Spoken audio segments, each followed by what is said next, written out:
Welcome, I'm Susan Bonnet, Assistant Principal at East Sussex College, Hastings. Remembrance Day is a significant day within our calendar. It is important to take time out of our daily lives to remember all those who have served and are serving within Her Majesty's Armed Forces. It is particularly poignant this year in the midst of COVID, where our armed forces continue to put themselves in harm's way, accompanied by our emergency services in order to deal with this ongoing pandemic.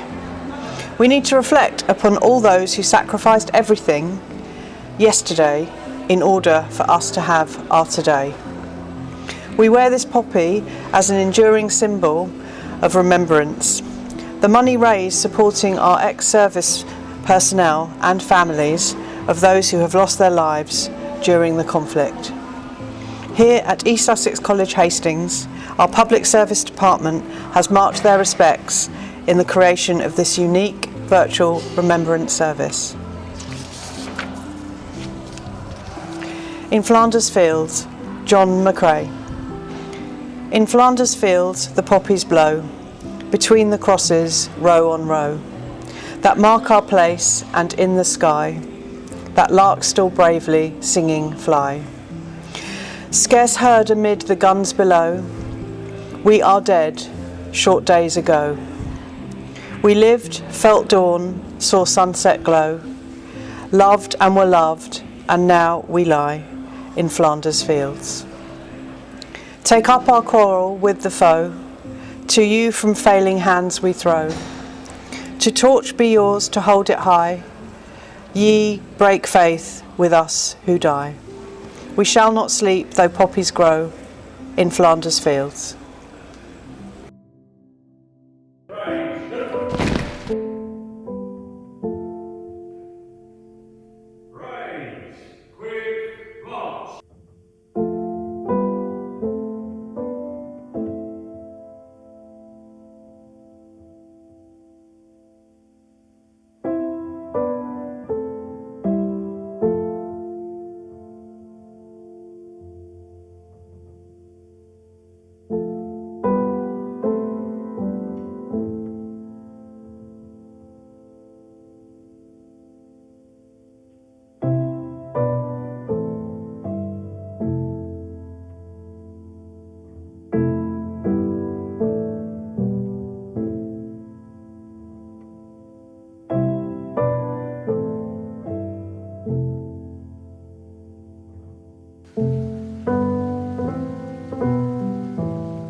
If I should die, think only this of me, that there's some corner of a foreign field that is forever England.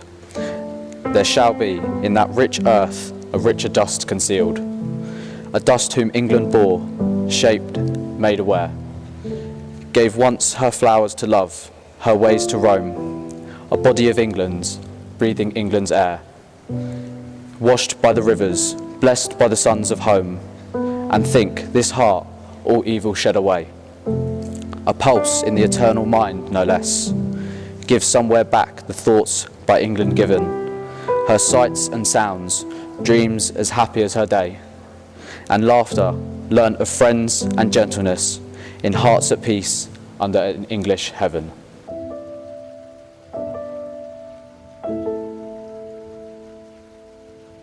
The 11th of November was dedicated by King George V, that's our present Queen's grandfather, after the end of the First World War, which ended on the 11th hour of the 11th day of the 11th month. The armistice treaty was signed at this time by the Allies and Germany in a railway carriage in France, and this signified the end of the war. At 11 o'clock on the 11th of November 1918, the guns of the Western Front fell silent after more than 4 years' continuous warfare. The first 2-minute silence in London on the 11th of November 1919 was reported in the Manchester Guardian.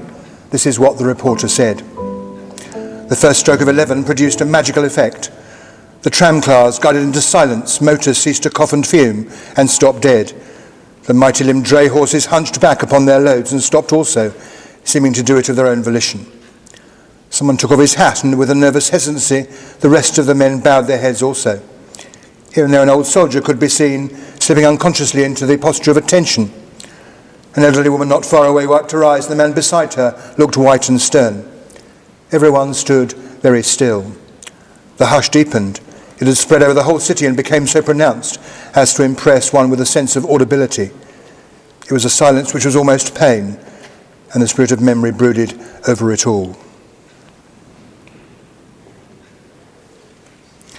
They shall grow not old, as we that are left grow old. Age shall not weary them, nor the years condemn. At the going down of the sun and in the morning, we will remember them.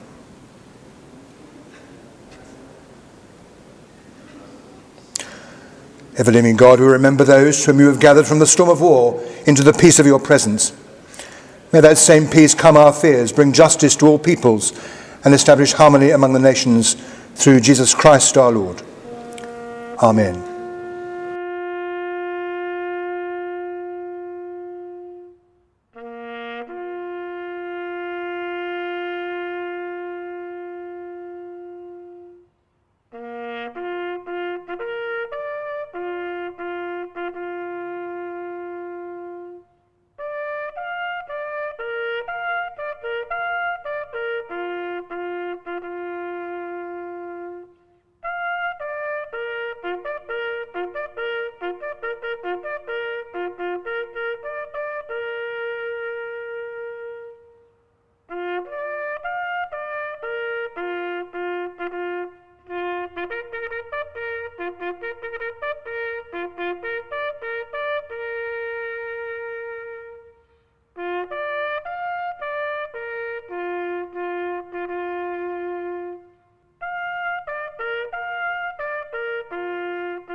Please join us to mark 2 minutes silence. Parade! Shoot!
When you go home, tell them of us and say, for their tomorrow we gave our today.